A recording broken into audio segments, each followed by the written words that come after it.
Bonjour et bienvenue, voici notre tour d'horizon économique, géopolitique, énergétique et boursier. Nous sommes le vendredi 14 avril et pour comprendre comment tourne la planète finance, c'est sur la bourse au quotidien et l'épisode du jour s'intitulera « Qui veut encore investir dans le luxe 40 ?»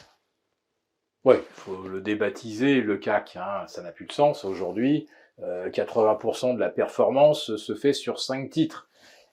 Les 5 valeurs du luxe majeures, Hermès, LVMH, Kering, Essilor, L'Oréal, bon, et Pernod Ricard qui est un petit peu moins performant, je vous l'accorde. Donc, les 5 majeurs font la performance du CAC, tout comme les GAFAM, les 5 majeurs, font aujourd'hui la performance du Nasdaq 100 ou du S&P 500.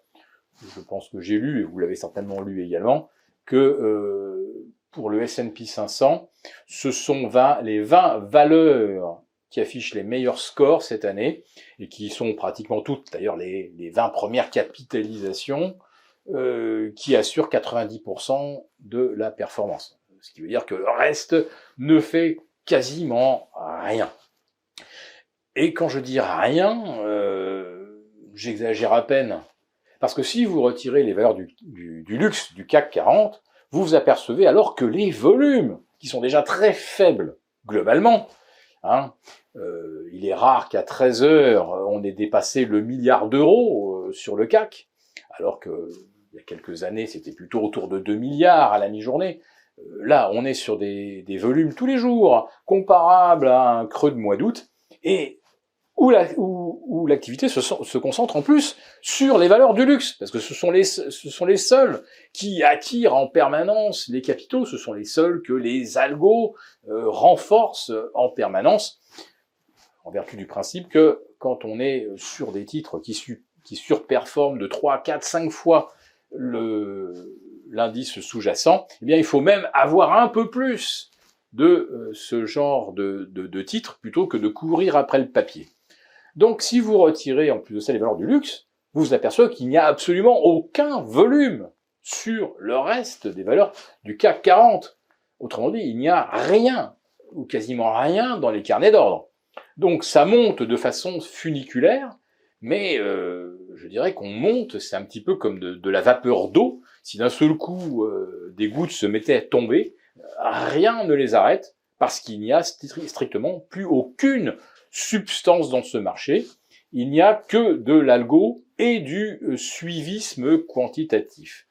Donc, je voulais bien sûr insister là-dessus, parce que on peut se réjouir que le CAC 40 aille au-delà des 7005 et gagne de 10% sur la semaine, que le CAC 40 Global Return ait franchi les 22 100, rendez-vous compte.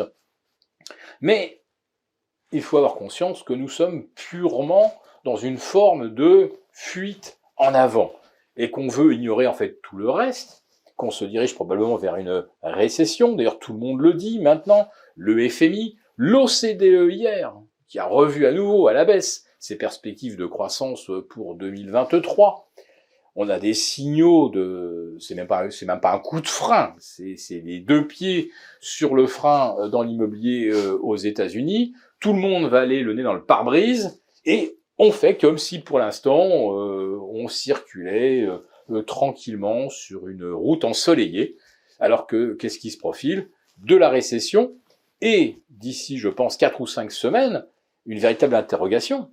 Mais comment les États-Unis, qui n'ont toujours pas relevé le plafond de la dette, hein, ça fait depuis décembre que l'on utilise des expédients pour effectivement continuer de payer les fonctionnaires, mais légalement, le plafond de la dette, on n'a pas arrêté le niveau auquel on le plaçait.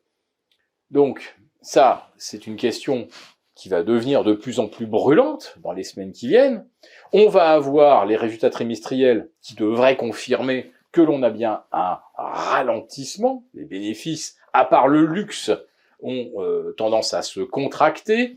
On parle même d'un rythme annuel de moins 7%. Ce n'est absolument pas pricé, naturellement.